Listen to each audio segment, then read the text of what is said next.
everyone? Welcome to the Daily Grind. My name is Kelly Johnson, your fun and friendly host. We are on episode 39, the very best one yet.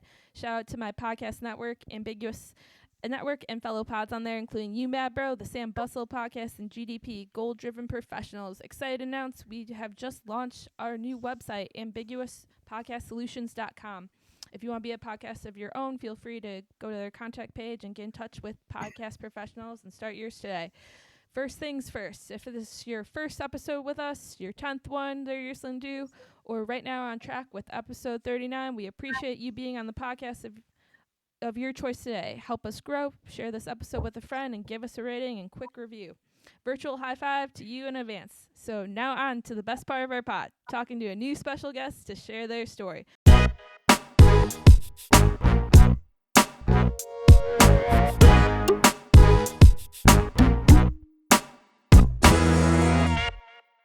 Without further ado, let me introduce you to Jeff Mason. Jeff Mason is the founder of Simple Biz 360, providing timeless business tools, book programs, blogs, and podcasts designed to assist entrepreneurs, small businesses, and leaders. In addition to writing, speaking, and podcasting, he operates a one-person sales agency in the upper Midwest. He currently lives and works in Cottonville, Missouri. So overall, great person to have on our show today. So welcome, Jeff. Well, hey, Kelly, thank you so much for that great introduction. How are you today? I'm doing pretty good. How about yourself? Very good. Hello, listeners out there. Sorry we're coming to you at such a difficult, challenging time, but our prayers are with everybody. Definitely, yeah. Excited to have you on the show today. And first things first, you want to tell our listeners who you are, where you're from, and what you do? Sure, absolutely. So my name's Jeff Mason, and I am spent most of my childhood growing up in New Jersey, and moved out to the St. Louis area about 20 years ago in an executive capacity with an apparel company, a manufacturer. And, I knew that in 1989, I had earmarked a goal of writing a business book. And so last year, September 30th, we put our book out, published it, and we started a weekly podcast, which is a lot of fun. I'm sure you're having tons of fun with it. We started that on 10/24, and we also operate a website and just some basic consulting programs for small businesses, solopreneurs, which, as you mentioned, I'm a one-person sales agency for my day job, and I operate a one-person company and have for going into my 13th year now. So we're real excited to be here and as a guest, and that's just a little bit about me. Got a wife, 2 kids, 2 grandsons, 2 wonderful daughters. So we're blessed. Yeah, you are a living example of the daily grind for sure. Lots of great stuff. Congrats, 13 years in the making and many more to come, which is awesome. What inspired you to start Simple Biz 360? Well, I was a sales recruiter and a trainer in the office automation business in the late 1980s, and I had really become interested in personal and professional development in about 1986 when I worked in New York City in the Manhattan and in the lower part of Manhattan in the Wall Street area. I was introduced to Dale Carnegie and Dale Carnegie training, and my company had been very, very deep and steep in their training for their employees. And I just really caught the bug in about 1986. So 1989, I'm now hiring 65 college students from 39 different universities. I'm also putting them through a 2-week in-house training program. And it was just there that whenever I saw the light bulb go off, whenever I saw the energy behind somebody understanding a concept and where it clicked and that aha moment occurred, I don't know, it was contagious. It was electrifying to me. And I just said right then and there, you know what? I'm going to write a business book someday and I don't know, what it will be about, but it'll be simple. I knew that, but I also knew I had to accumulate situational observations throughout my career. So I spent the next 30 years documenting things, and experiencing things and making sure I understood why they worked, why they didn't, and what we could have improved on. So, I started writing probably 4 years ago, this April, actually, and I went to a little cabin in the Ozarks and began my writing, and I finished last September. So that's, all that career path has prepared me for what I did. Yeah, I was just going to ask, has like your previous experiences and all the different works and things that you've been involved with prior to Simple Biz have helped, shape how it has done, and also too going forward, all the different content, different guests that you have on, things of that. You're reaching a lot of people, both virtually and in person. Yes, so it did, and really, I guess the first thing was, I had to learn how to be humble as a young a gentleman out of college, and one of my managers had really introduced me to the fact that, what, if you want to get better, if you want to pursue success, however you define it, you really have to adopt a humble attitude of knowing that you don't have all the answers. And so I started reading a business book a month, and he challenged me to get at least three things out of each business book, and told me that at the end of every year, I'd have 36 new tools on my tool belt. And so I really started out with that in mind. And then my appetite just grew for it. So once I decided to write a book, once I knew I was going to do this, I started looking at everything that happened to me from 1989 on as a piece of the creative experience puzzle. What could I take from not only this job or that job, but what could I take from this instance with a customer, or that instance with a customer, or this instance with internal management? What could I glean from this to make myself a better employee and a better vendor for eventual customers? And that's really how I looked. I think Harold Janine, I love his book Managing by Harold Janine, and he had said that something to the effect of, he looked at his career as one big creative experience. And I would say that's how I looked at mine as well. That's great. I like how you have the goal driven mindset in regards to taking that challenge of reading a business book a month, uh, finding takeaways, and then applying that into your everyday life and actually helping out others, inspiring others. Being a resource for those solo entrepreneurs out there like yourself. That's great. Way to pay it forward and also making a difference. And I'm sure you've probably had lots of feedback and lots of communication with your consumers and listeners out there after being, soaking in any of your information across all the different channels. They've Mhm. had success in their business as well. Yeah, I mean, it's very nice to hear. It's very nice to hear when you've touched somebody, or you've changed somebody, or you've given somebody a new idea. And I mean, really, I back up my career train to, when I decided to write this book. I mean, Kelly, if I had known how excited I got as a helper, I would have gone down the path of becoming a teacher or professor, because I love working with young folks. I love that experience, and it just was really an eye opening time in my life. And I love, yes, I love helping people. I love getting the feedback when I'm able to help somebody, and the social media world makes it a little bit easier to get good feedback. And you know what? I love negative feedback too, because really, problems are opportunities in disguise. I've always felt that. I've always looked at my business situations as that, and I've made tons of mistakes. I mean, just, you have no idea how many mistakes. And you have to really look at a mistake and go, wow, I never want to do that again. But what do I learn from it? How can I change? How can I get better? So that's part of that creative experience that Mr. Janine speaks to, which I've taken on my own guidepost, if you will. Definitely. Yeah, I like that. And then yeah, feedback is great to have, both positive, negative, and it helps you improve yourself as an individual, improve your work, different things that you're involved in.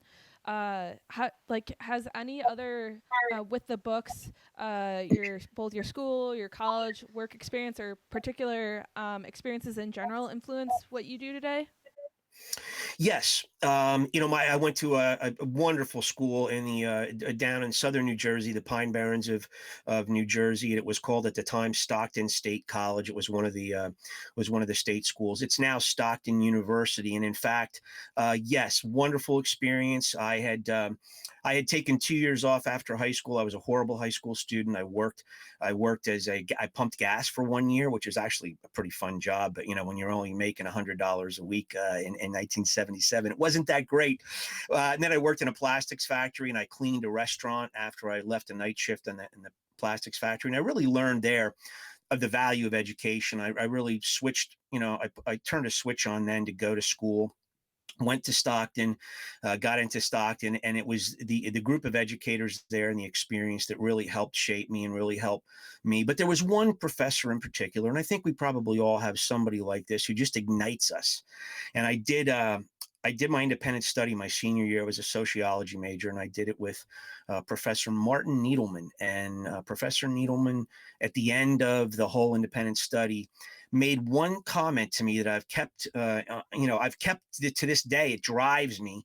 And he just said, Jeff, after working with you this whole semester, I'm telling you right now, you are a diamond in the rough. And when you hear something like that, it just it gives you the fuel to always say, hey, when the chips are down, when I'm not feeling good, he saw something in me, and I'm going to bank that, and I'm going to work at making him, proud. So yes, they had a wonderful, that college experience touched me in wonderful ways. Matter of fact, Kelly, if you allow me, just last night, very funny. One of my podcasts, episode 26, which I just aired, was with a young girl named Jessica Chamberlain, who's an intern at Stockton University, and they're coming up on their 50th anniversary right now, as a college. And so she's part of a small strike team of 6 people that are there to write stories and kind of capture the 50-year anniversary of the university and put things in perspective. So they're doing a story on my wife and I met my wife hitchhiking. So I was hitchhiking, she was not.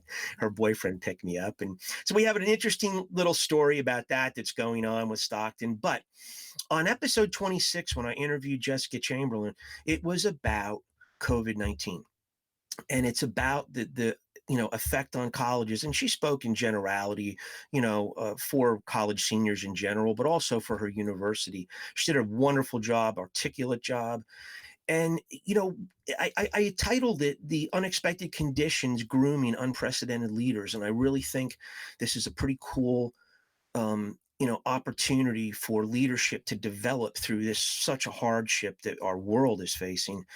And that's what the podcast was about. So lo and behold, it's now become part of the 50-year anniversary. It's also being submitted to a Arizona State University project that has about 60 curators on it as a piece of archival COVID-19 documentation that people for decades can go back and look on. So I don't think it's been approved yet, but we're there.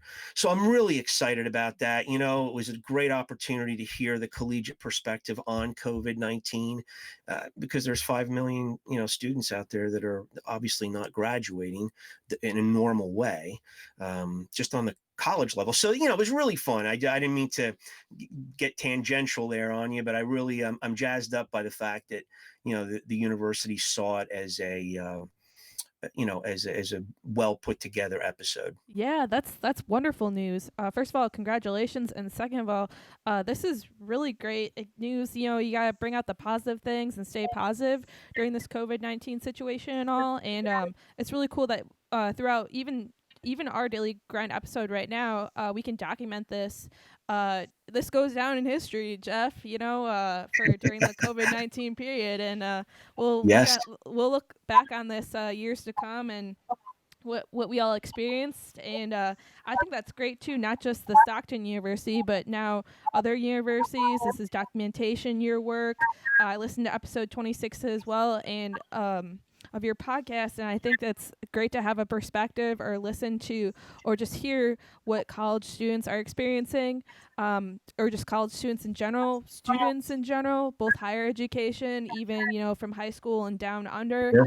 A couple episodes ago, we talked to Will Schultz, who's a high school mathematics teacher, and hear how he's affected in teaching and educating his students. So it's good to hear what's all going on, and kind of gives us a perspective, or puts us in the shoes of others in regards to what's going on and how they're impacted by the COVID-19 and everything. So yeah, going back to your time at Stockton University, and also I guess fast forwarding to now, you mentioned your sociology major, Right. but learning, writing, podcasting, and speaking. Uh, did you kind of self-teach yourself in regards to, becoming experts in those areas, or how'd you like? Do you have resources, Yeah. network, things of that? Can you share with our listeners? Mhm. Absolutely. Well, first of all, I am not. I have a lot of creativity in my writing, but I'm a horrible writer in terms of harnessing the actual the correct grammatical uh, situations in writing. And so my editor of the book, Leanna Groves, out of Noblesville, Indiana, did a wonderful job for me. And she had been associated with some Purdue University publications and other publications as well, but she just did a phenomenal job on pressing me to deliver an end product. And if it wasn't for her, I would have not have the end product I had. So I was traditionally always kind of a bad writer. In fact, at college, one of my politics in the '80s professors used to give you used to give you feedback on a cassette tape. And so you'd submit a paper, you get the feedback. And I remember I was dating my wife now, and I thought, oh, this paper was great. I forget what I wrote it on, but we plugged this cassette in, and here's what the guy says. Professor goes, Mr. Mason, great content, horrible writing. I'm gonna have to give you a D on this. You need to take a writing course, son. And I mean, I was blown away. But what did I do? I entered into a writing course the next semester. I knew I had to improve. So it's been a labor of love for me to learn how to be grammatically a better writer. But I love writing. I really do. And I don't know if I'll ever write another book, but I love the experience and the process.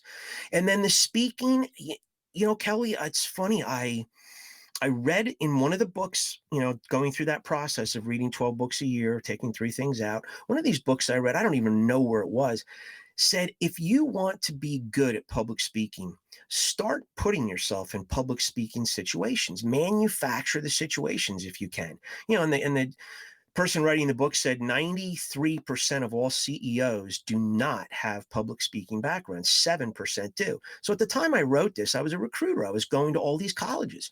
So I start contacting Rutgers and Rider and, University of Pennsylvania and this and that. And I start saying to the marketing clubs, Penn State, hey, I'm going to be in recruiting 3 weeks from now. Do you guys need a speaker to talk to the marketing club? And they jumped on it.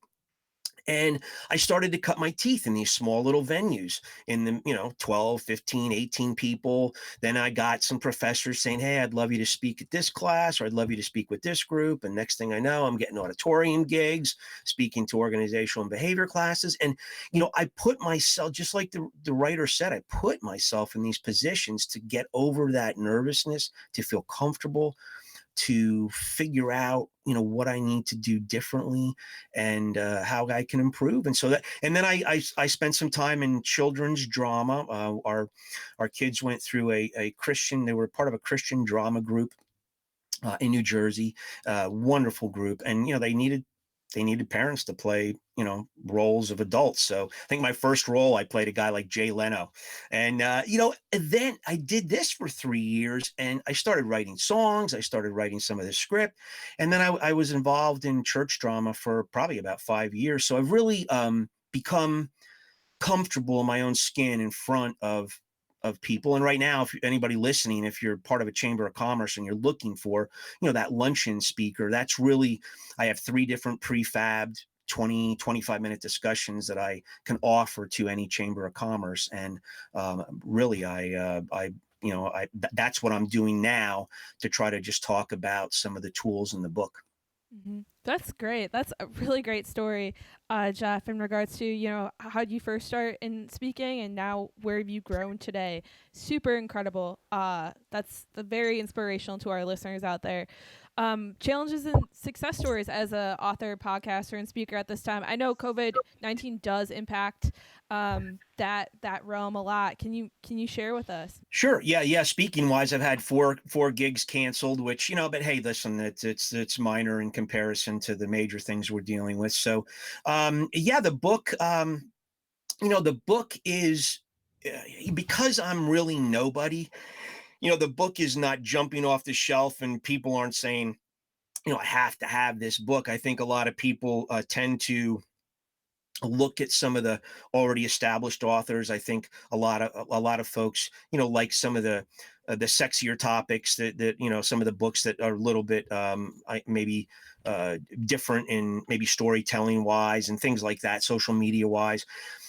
So my book is, as far as the people who read it, the feedback I get from them is exciting when I get the feedback, and it's hard to get. One of the challenges is it's hard to get Amazon reviews from all these people that read the book, believe it or not. But I try, and Amazon doesn't make it easy all the time either, which is another challenge.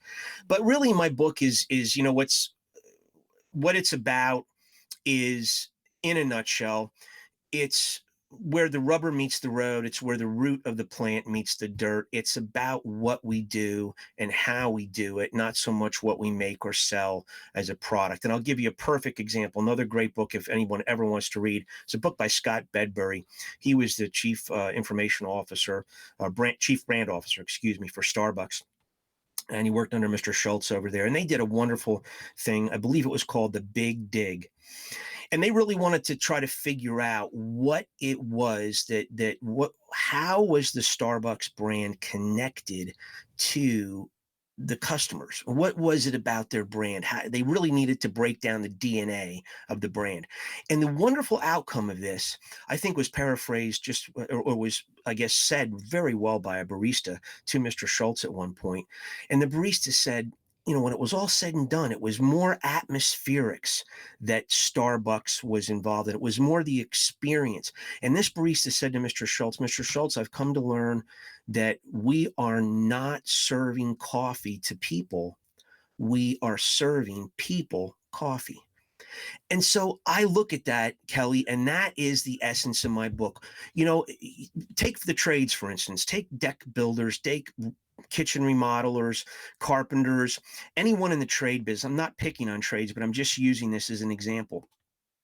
In 30 years, I don't hear people sitting around talking about the mitered corners and the finishing and the way they sanded that and the stain and what people talk about when they talk about a deck or a remodeling job is, oh, they were so hard to get a hold of. I couldn't, they never came when they said they would. They didn't finish the job on time. It's all the things that irritated the people or were peripheral to the actual product. And that's what we focus on. We say, look, it's not so much what you do, it's how you do it. And that's what Starbucks was saying. It's not the coffee as much as it is. We have to understand we're serving people coffee. A deck builder, anybody, myself included, we're serving people business tools. We're serving people a deck that brings them memories down the road. And that's what the book focuses on. Focus on the unsexy, get down in the weeds where the plant roots meet the dirt. And I'm talking about stuff in there that helps companies do what they do better. Mm-hmm. If that makes sense. Yes, it does. Very, very interesting background into tying into. We'll mention Jeff's book recommendations too in our show notes for today, as always. But yeah, with the Simple Biz, is that how your title for your collection of resources, the Simple Biz 360, is that how you came about the name? It's funny. I knew it had to be laced with simplicity. I love Dale Carnegie. Dale Carnegie is a very simplistic person in his human relations skills. So I'm having dinner one night. My wife and I are having dinner with a couple. Steve Crawford owns a trucking business, and he's at the table with us. And I told him about the book and what I was doing, and blah blah blah. And he just he just looks at me. He goes, "Well, whatever you do, just make sure you name the name of your book and your company and stuff. What you do. I mean, what are you trying to get across? Name it that." And so I thought, my goodness, it's got to have the word simple in it, right? Because that's what I'm focusing on, some simple stuff. And so I just said, okay, Steve, great. And I credit him. I told him that, I credit him with helping me with the first part of it. And then the 360 is just, and my pinwheel logo, it's just representative of, I try to bring 360 degrees of elements to the reader, to the purchaser of the book, so that they can have a well-rounded tool chest. And as I say in the beginning of the book, my book it's 8 drawers. It's got 8 drawers to the tool chest. And, that's where I kind of come up with the 360 degrees angle. So I took an advice from Steve at a dinner. Hey, Simple Biz 360, Yeah, that's very fitting. Speaking of 360 and the collection, Keith, tell our listeners about your podcast as well. Yep. So the podcast was really, which you do a great job. You're on episode I think 39 today. I've only got 29 recorded, but so it, I had so many people tell me, "Oh, dude, you should do a podcast. You got to put the podcast out too in conjunction with the book. People love listening to podcasts." And I admittedly, Kelly, it's funny, but I was not a social media guy. I had built a couple websites. I obviously work on email, but I really wasn't active on Facebook. Twitter. I just didn't, do much of it. And so, podcast listening and podcasts, I didn't really, know too much about it or do too much. So once I was introduced to the concept, really dove into it. One of the things that people have always told me is, Jeff, we love your stories. You're such a good storyteller, and I thought, wow, this is a great, platform to kind of be expressive, let my personality come out, because a lot of feedback I've gotten from the book is, hey, Jeff, your personality jumps out of the book, which is an awesome piece of feedback to hear. But I thought, why not jump out of the screen, or the speaker, and let my personality go that way. So when I got together with my podcast team, I selected a team in St. Louis. I knew I needed some professional guidance, so I use stlewispodcast.com. And these guys said, you have to do this on YouTube. You have to. I said, well, I'm not going to do this facially every week. Who wants to sit there and look at me sit at some desk, They said, no, you have to understand it's the second most watched. It's the second most tapped Google, search engine. You have to do it. I said, okay, well, I guess so. So, I've gotten over that hump. I still think it's kind of boring in some ways to look at me and watch me. I love listening to audio podcasts myself. I love even hearing my podcast on audio. So, I dove in, and Kelly, man, I don't know about you. I am just enjoying it way beyond what I thought I would. Yeah. I'm really having fun. Are you having fun doing it Yeah, too? yeah. This is incredible. This is really fun. But yeah, like yourself, Jeff, I didn't realize, coming into this, I just started this last August, and just I had this idea, I would say, since last January, so January 2019, and recording a podcast, and I finally put in the grind in order to make it, appear in August. But yeah, it's a fun ride, and I'm continually doing this and having a great time, having phenomenal guests on like yourself, to talk to and share our daily grinds. I think it's just great. And but yeah, I didn't see sharing with everyone how'd my voice go over in audio. I updated my equipment a few weeks ago, so it's things are going well for the most part. Keep the Good. ball rolling.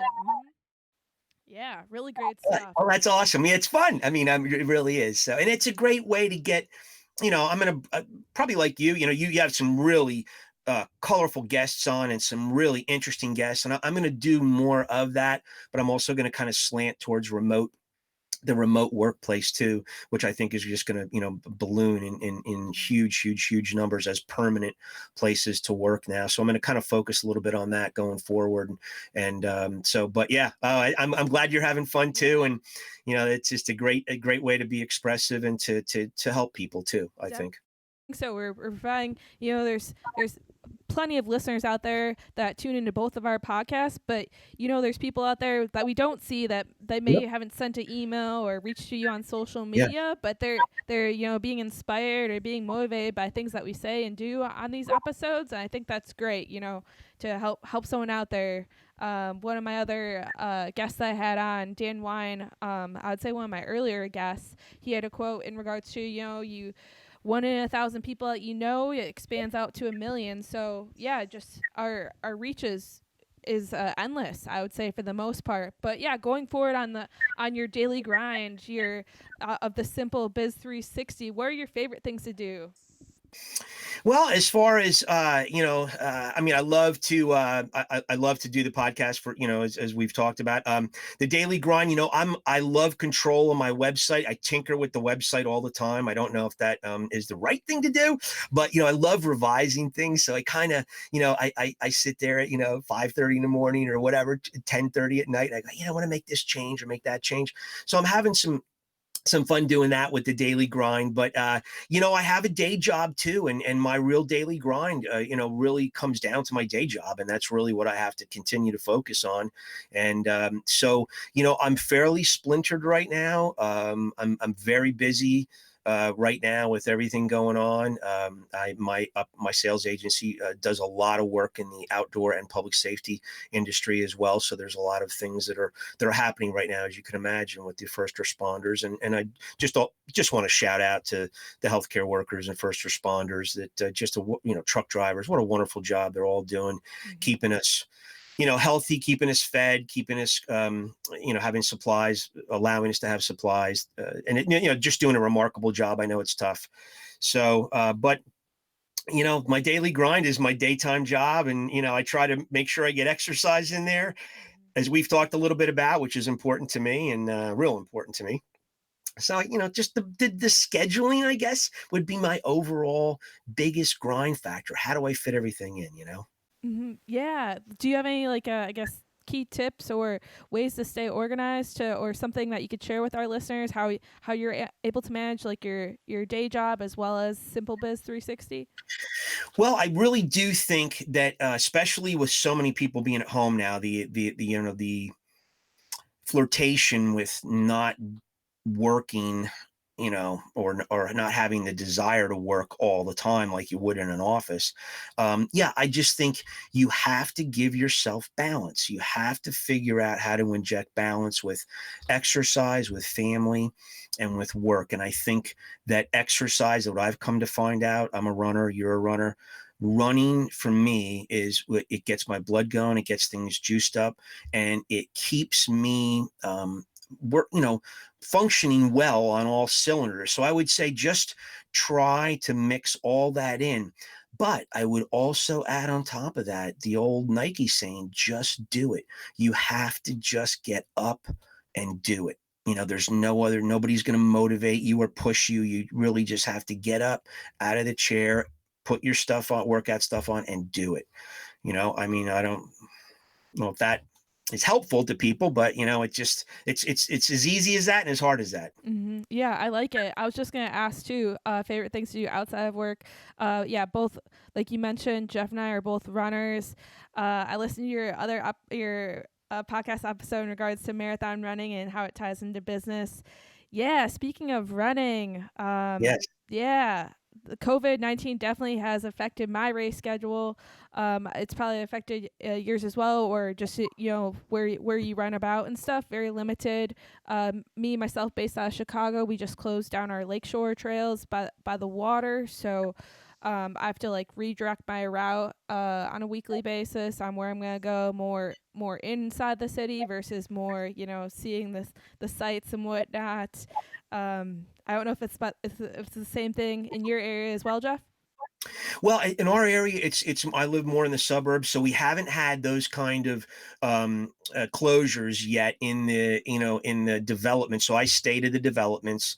If I see somebody coming on a certain side of the street, I go to the other side of the street. So I stay on the street pretty much, and as you see from that episode, wear high vis clothing when I need to. But no, so they have not clamped down on that yet. So actually, I've been getting, and I doubt they will at this point, but been getting quite a bit of good runs in. And one of the things I heard early on, I heard some doctor mention that, because this is a respiratory virus and it attacks the respiratory system so much that, heavy breathing exercises that push our lung capacity that way is very healthy to help ward off getting stricken with COVID-19. So I don't know, that's something that I've been doing quite a bit of since this whole thing started. But Mm-hmm. hey, I've been on trips too, like I said in that podcast, where I've been in some weird places and you can't go out and just run. And so yeah, I've run in the hotel room. You could probably run in your basement if you had to. Yeah, Yeah. just yeah, you have to be creative in regards to running Yes. around. And Jeff has is a marathon runner. He's done 6 marathons to date. So I guess maybe just Yep. I'm my curiosity in running. What has been your favorite marathon that you've completed so far? Yeah.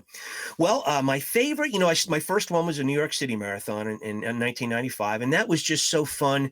It's not a marathon for your personal record time. It's not, and it's to experience the millions of people that come out to watch it. I mean, that was just awesome.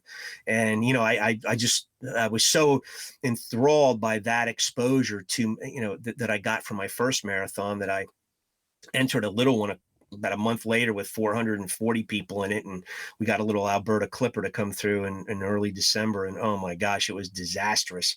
I hit the wall at about 19 miles. And so I fast forward, my favorite marathon, you know in aside from the New York and the experience, was Grandma's. I ran Grandma's marathon up in Duluth, and it's along Lake Superior there. It's 26 miles along the lake, and that was just scenically a phenomenal uh, run. I don't know if you ever run that one. No, I haven't. I've heard many great things though about it. Very scenic, right?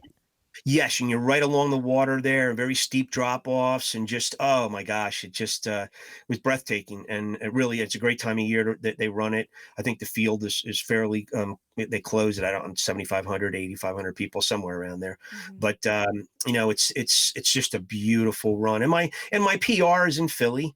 So I just definitely have an affinity for the Philadelphia Marathon. That's where my PR is 3:49. So I got under that 4 and got under that 350, and I didn't earn my way to the Boston. You had to qualify. I was probably about 20 minutes off from the Boston That Marathon, but oh well. That's awesome. Yeah, that's really cool.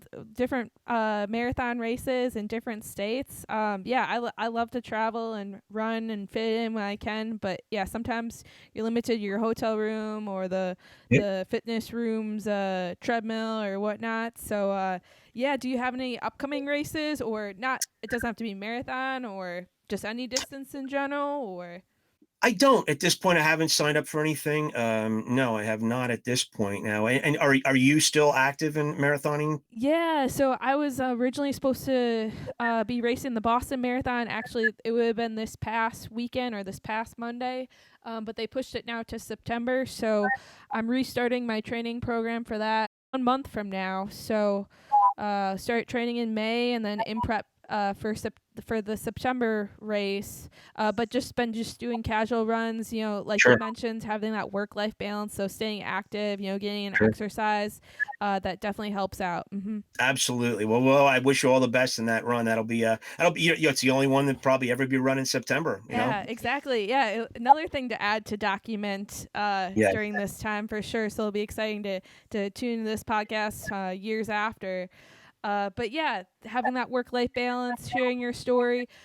Jeff, do you have any other recommendations for our listeners out there in regards to people to follow, things to read, to listen to your podcast, read your book, obviously?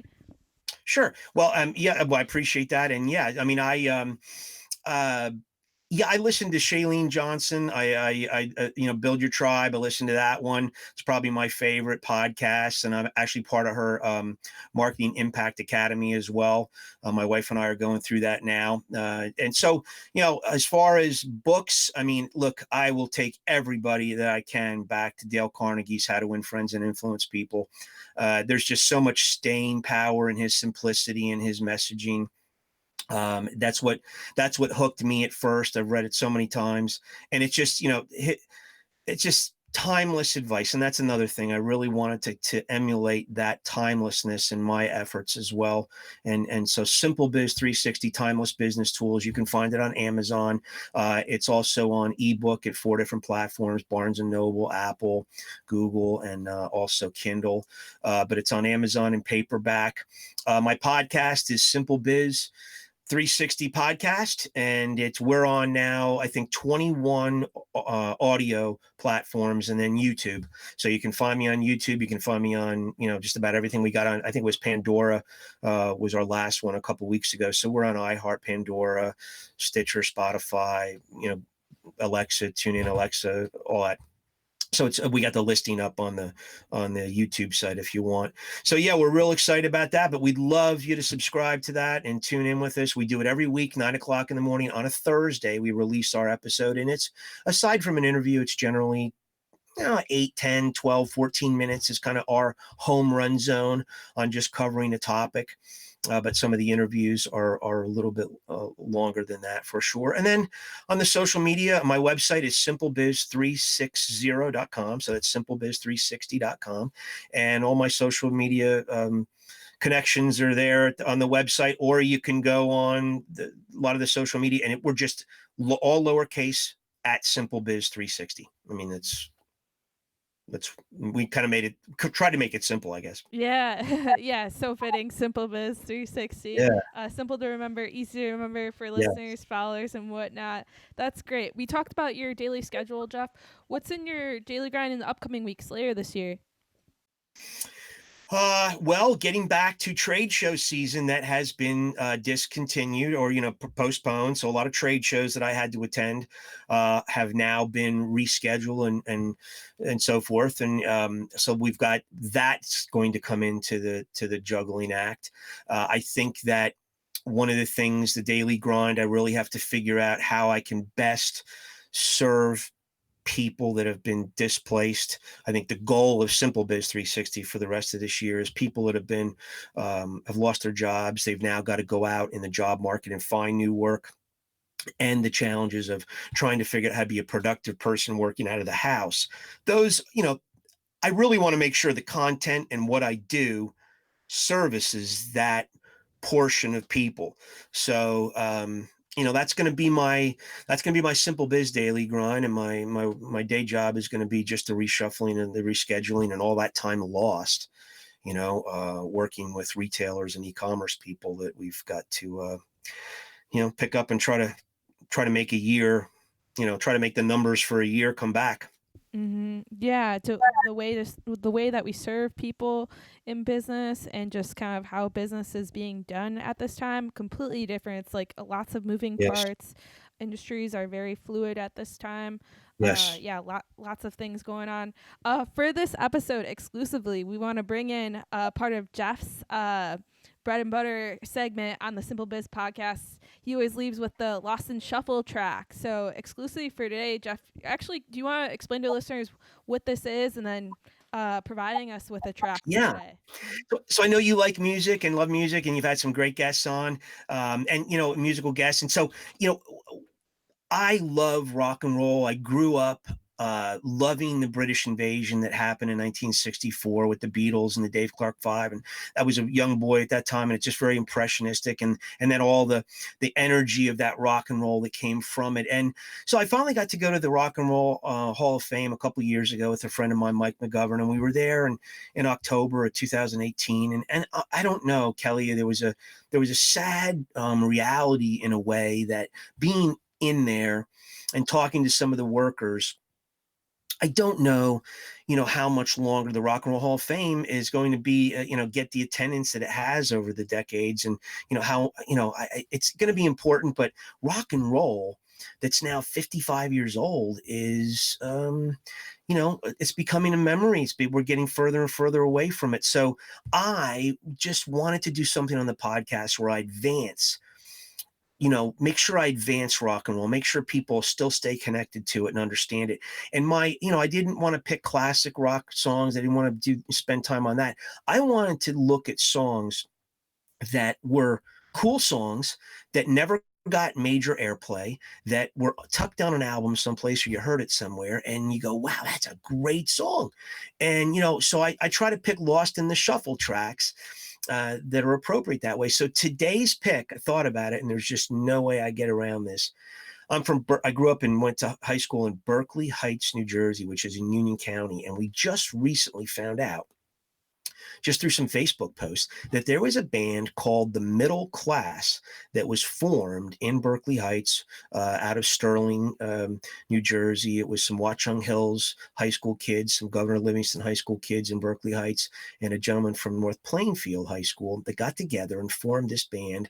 They got quickly connected to Carole King and Jerry Coffin, and started getting involved in the rise of rock and roll, and they really tried to make it. And they didn't make it all the way, but they cut some great tunes, and they almost made it. The lead guitarist unfortunately met an unfortunate death at his senior year in college. He was beaten to death by his college roommate.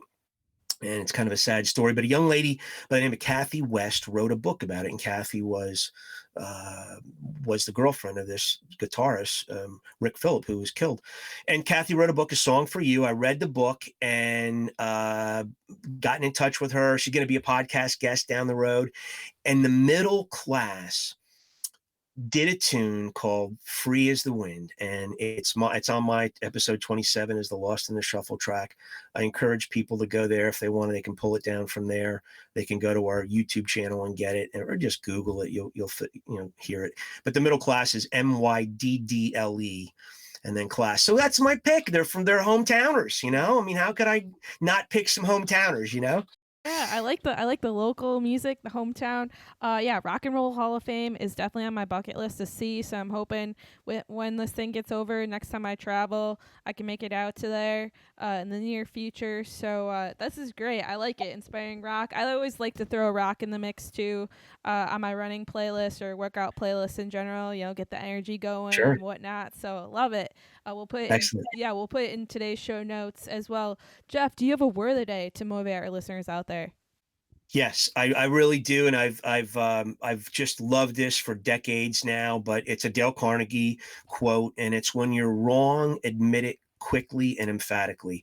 And it's actually one of the Dale Carnegie principles. But Kelly, we all make mistakes. We all do things that hurt other people, or we do wrong things for customers. Sometimes we just don't always do the right thing. And I think one of the most attractive qualities of Dale Carnegie was saying to people, look, we make these mistakes. Just admit it. Let them know you're sorry about it. Ask them for forgiveness, but do it quickly. Don't let it linger, and do it with emphasis. And so that's, I don't always do it. I try my best. I've probably got 55 apology emails out there over my career where I've done something wrong. And so I think it's almost refreshing today. Not everybody takes ownership of mistakes. And I just think it's a great message to say, hey, it's okay to take ownership of a mistake. People will respect you for it. Just own up to it and let them know. Mm-hmm. Yeah, I like that really quote a lot, and it fits great with our episode for today and everything with our listeners to motivate them on their daily grinds. One more time, Jeff, if listeners want to get in touch with you after this podcast, how can they do so? Sure. So it's Jeff at simplebiz360.com is my email address. They can go to my website, simplebiz360.com. We're all lowercase, simplebiz360.com on social media. And it's the same name of our podcast on 22 platforms, including YouTube. So, it's pretty much all you'd have to Google to find out. Wonderful. We will put Jeff's contact info in today's show notes. Thank you for tuning in today's episode, and a big thank you for Jeff for being on our podcast. When it comes to sharing my story, be sure to follow the Daily Grind at KJF Daily Grind on Instagram, and me, your host, at Kelly J. Lefty on Instagram or Twitter. Make sure to go to our podcast network website, ambiguouspodcastsolutions.com, for more content such as You Mad Bro, the Sam Bustle podcast, and GDP, Goal Driven Professionals. Listen on Google, Stitcher, Spotify, Apple Podcasts, and more. Until next time, my name is Kelly Johnson, and have a great day. Thank you, Kelly.